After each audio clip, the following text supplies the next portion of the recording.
Missing Alabama mother found in the woods after sister discovers her car.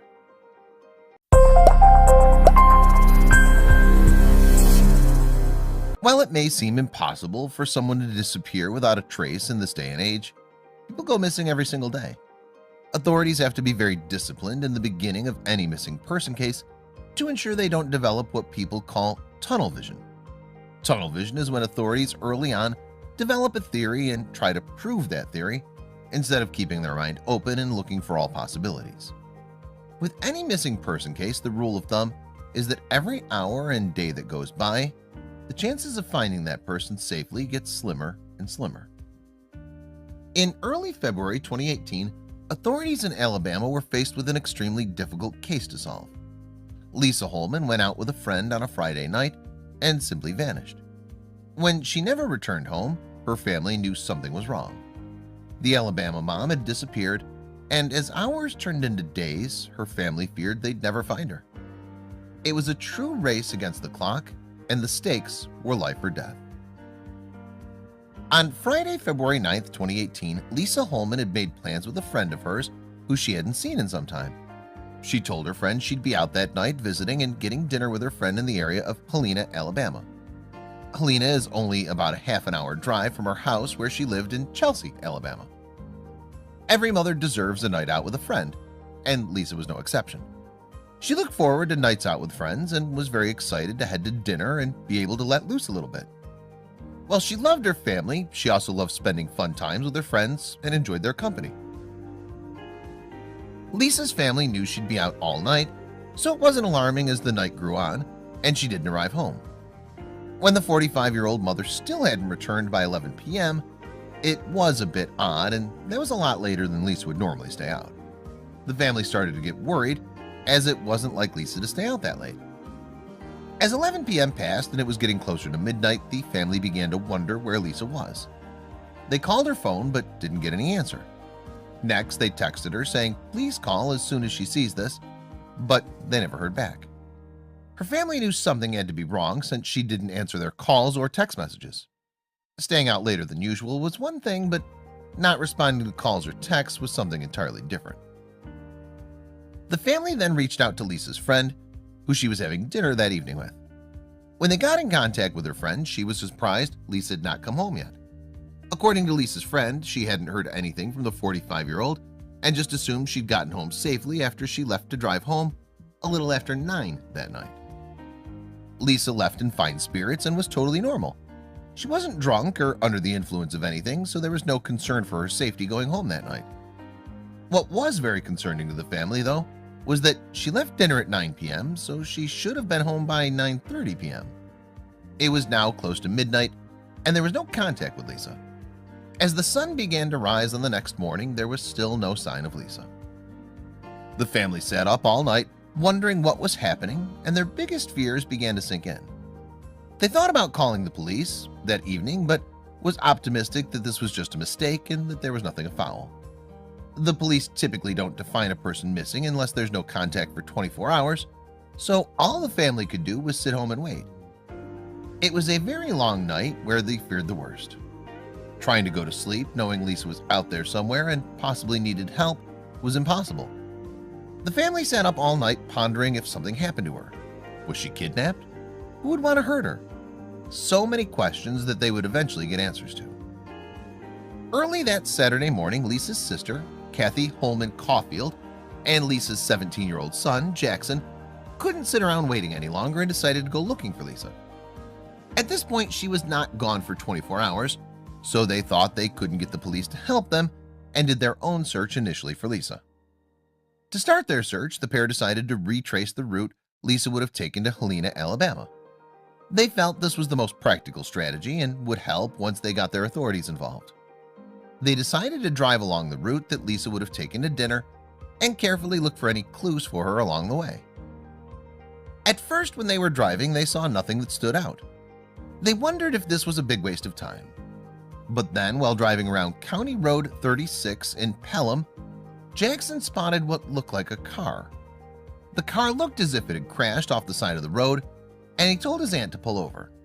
They were both shocked and astonished to find something they thought could be Lisa on their search. Jackson was unsure if it was his mom's car, but whoever it was needed help. Jackson and Kathy both pulled over on the side of the road and began calling out Lisa's name in hopes they'd hear a response. After a few minutes, when they heard nothing, they decided they were going to go into the woods. As they entered the woods, and their hearts were both racing in anticipation of finding Lisa. As they got closer, they realized it was Lisa's car and immediately thought that they finally found her and things would be okay. The terrain was tough, and as they approached, they felt a sigh of relief, but this would only become the beginning of this terrible ordeal. According to Lisa's sister's estimation, the car had slid off the road and down a 20-foot embankment. "I fell down the hill trying to get to her," said Kathy. Kathy then ordered Jackson to stay back as she didn't want him injuring himself due to the rough terrain. Kathy then immediately asked Jackson to call 911 since she wasn't sure what she was going to find in the car. Kathy feared that Jackson would see something that would cause great anguish to him, so she wanted to protect him. Jackson ran back and immediately dialed 911. As Jackson waited in anguish as he saw his aunt searching the car, he did not get the reaction from his aunt he was hoping for. He expected her to say, "We found her," but those words were never muttered out of his aunt's mouth. Now Jackson was hoping the police got there quickly, as he realized this situation was much worse than he had thought. Kathy finally got down to the car in the embankment and began calling her sister's name. She assumed she'd hear now that she was closer to the car, but she didn't hear anything. Her anxiety and fears began to rise, thinking the worst had happened, but it was very odd to her that she found the car but no Lisa. Kathy finally got to the car and she recounted, "I finally ripped the car door open and she's not in there," Kathy said. Based on the condition of Lisa's car, it was obvious it was a bad crash. So Kathy started looking around the area for Lisa, thinking she may have been thrown out of the car on impact. Looking at the area surrounding the car, there was no sign of Lisa at all. While looking around the car, Kathy first noticed that there wasn't much blood. By not seeing any blood, she believed that was a good sign that she was alive. This gave her hope that Lisa hadn't been badly injured in the wreck. Then, out of the blue, Kathy noticed another good sign. From a distance, Kathy saw an item on the ground. She wasn't sure what it was initially, but it looked like something of Lisa's. As she walked closer, she discovered Lisa's purse and said that it had looked like it had been intentionally placed on the ground. At that point in time, Kathy later said, "I knew then she made it out." At this point, after discovering what they discovered, they felt that she must be in a hospital by now. They assumed Lisa was in a crash and was taken to the hospital, and nobody had contacted them yet about it. Kathy and Jackson were started calling all the hospitals nearby to see if Lisa had been admitted, but there were no patients that matched her description. This left them in total shock. Kathy and Jackson assumed that there must be a mistake, and the hospitals had the wrong name. Lisa's sister said, "We called them multiple times, and I know we drove them crazy." This was deeply troubling to both of them, and since there was still no sign of Lisa, her family tried to guess what happened to her. The family came up with 3 theories as to what could have possibly occurred to Lisa in order to solve the mystery and bring home Lisa safely. After speaking with everyone and putting together all the details, they thought they had it figured out what could have happened to her. The first theory was that Lisa must have, after crashing her car, got out and got lost in the woods. This would make sense as she was literally nowhere to be found, and they knew the car crashed. The one thing that threw them off about this theory was why she left her bag behind. It did make sense that she would leave the bag, especially in a way that made it seem as if she left it on purpose. Their second theory was that after the crash, she got out of the car alive and okay. They felt that she must have walked back to the street to find help. It was late and dark out and the road was poorly lit, so finding help would have been a bit difficult. They thought she must have walked into the street, and when she saw a car come and got hit by the car. The car probably thought they hit a deer or animal and continued driving. This would explain why they were unable to find her body by the car. Maybe they just searched in the wrong area and had to expand the search area. Their third theory was that after the crash, she was badly hurt and weakened. Somebody driving by must have seen the crash and went down to see what was going on and saw her lying there all alone in the woods by herself. The person, though, was not there to help and had sinister intentions in mind. Instead of helping her, they abducted her and took her away. While this seems far-fetched, it would explain why there was no body and why her purse was left behind. So, which theory was it? They pondered.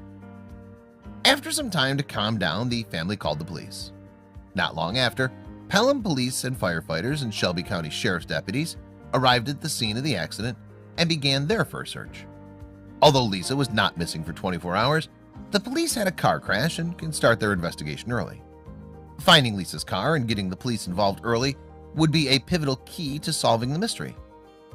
The search initially focused on a 200-foot circumference around Lisa's car and 20 yards on both sides of the road. The authorities set up a grid of the area and assigned different search groups different areas of the grid. Each group was to report back their findings. The search team combed through their grids inch by inch, looking for any clue possible at what had happened. These searches can be very tedious to those involved, as you must line up shoulder to shoulder to walk. It's very strenuous on the searchers, as they must walk through tough terrain with their head down most of the time, looking at the ground. At one point, they found what they thought were glasses, and the group got very excited.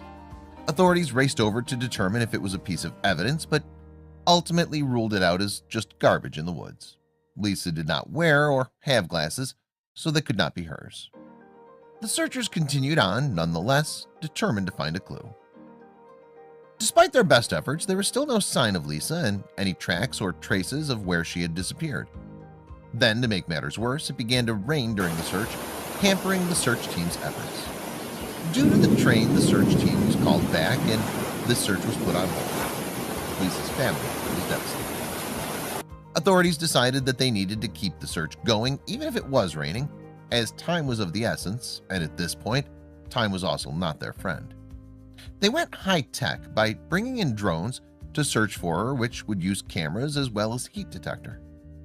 They flew the drones over there the whole afternoon and night, Kathy said. They found several heat sources, but they were transformers and deer. When the sun started setting, the search was called off and scheduled to restart at 6 a.m. the next morning. The family was not in good spirits, as they had to go home empty-handed with not much more information than when they first started. Kathy decided to stay the night at her sister's home with Jackson and her 15-year-old niece, Anna Grace. The family was very disappointed but remained optimistic. "I'm sitting here in my sister's house. The quietness is deafening. My heart is broken. My spirit is broken. My hope is gone," said Kathy, who couldn't sleep knowing her sister was hurt and possibly in danger. She had to stay strong, though, for Lisa's kids. As the family sat there in Lisa's house, they could only wonder if any of their three original theories were right. It was a grueling experience to have to sit there all alone and wait and hope and pray for good news. Everyone knows that every hour someone is missing, the chance of finding them goes down significantly. The unknown is tearing me apart. Is she cold? Is she hurting? Kathy asked herself. Does she know we're desperately trying to find her? Is she alive? Did someone take her? How can you vanish after being in such a horrible car accident? So many questions. Early the next morning, family and friends from the first search gathered at the site to resume searching for clues or some sign of Lisa. What they didn't know at that time was that on this day, they were finally going to get answers to all their questions, and it would shock them to the core. Pelham police and firefighters, Shelby County Sheriff's deputies, Shelby County EMA, the Chelsea Fire Department, the Childersburg Rescue Squad, the Alexander City Rescue Squad, Regional Paramedic Service, SAR Canines of Alabama, the American Red Cross, the Red Mountain Search Dog Association, Lisa's friends and family members, and strangers from the community came together to form a search party of nearly 500 people this time around. At 7:15 that Sunday morning, the first search team went out with directions from the authorities and were each given their specific grids again. Along with drones, they also sent out tracking dogs, this time in hopes of the dogs picking up a scent on Lisa. The teams were sent further into the woods this time as the grid expanded as the initial grid had been cleared. The authorities were cautiously optimistic with how far they expanded. What they didn't know at the time was what they were going to find so deep in those woods. The team had been walking through the woods calling out Lisa's name for about an hour. The dogs were barking, and overhead, the sound of buzzing was coming from the drones above. As they called out her name again, they heard a voice scream back. At first, they thought it was just another search party. But then, they heard Lisa calling back, screaming, help me, I'm over here." At this point, the search team knew it was not another search team yelling back, and that it was, in fact, Lisa. They had found her. But what was her condition? And was she safe? 700 feet from where her car was located, they finally found Lisa. When the search team approached, they approached with caution, as they did not know the condition she was in, just that she was alert enough to scream for help. At 8:14 in the morning, the team ended up locating her huddled underneath a rock for shelter. "I'm basically jumping up and down in the car," said Kathy, who was already on her way to the scene when she received the call that her sister had been found. Immediately, authorities and paramedics came racing to the scene. It was chaotic, as they needed to get all the people who were out searching away from Lisa so they can get in and do their job in finishing rescuing her.